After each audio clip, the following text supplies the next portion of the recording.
ஒரு அடர்ந்த காட்டில் சிட்டு பட்டு என்று இரண்டு சிட்டுக்குருவிகள் இருந்தன. இரண்டும் சிறுவயதிலிருந்தே உயிர் நண்பர்கள். எங்கே சென்றாலும் ஒன்றாகவே செல்லும். உணவை தேடுவதிலும் ஒன்றை ஒன்று பார்த்து கொள்ளும். ஒரு நாள் காட்டில் பயங்கரமான புயல் காற்றுடன் மழை பெய்தது.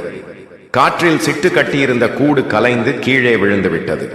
தங்குவதற்கு இடமில்லாமல் மழையில் நனைந்தபடி சிட்டு ஒரு மரக்கிளையில் நடுங்கிக் கொண்டிருந்தது. இதை பார்த்த பட்டு உடனே பதறி போய் சிட்டுவிடம் வந்தது. சிட்டு, நீ ஏன் இப்படி மழையில் நனைகிறாய்? என் கூடு பத்திரமாகத்தான் இருக்கிறது, வா, நாம் இருவரும் மழை நிற்கும் வரை பாதுகாப்பாக இருக்கலாம் என அழைத்தது. ஆனால் பட்டுவின் கூடு மிகவும் சிறியது.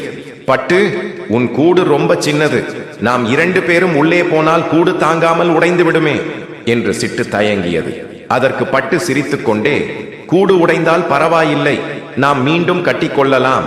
ஆனால் என் நண்பன் மழையில் நனைந்து கஷ்டப்படுவதை என்னால் பார்க்க முடியாது. நெருங்கி அமர்ந்தால் இடம் பத்தும், வா என்று அன்போடு அழைத்தது. இரண்டு குருவிகளும் அந்த சிறிய கூட்டிற்குள் ஒருவரை ஒருவர் அணைத்தபடி மழையில் நனையாமல் பாதுகாப்பாக இருந்தன.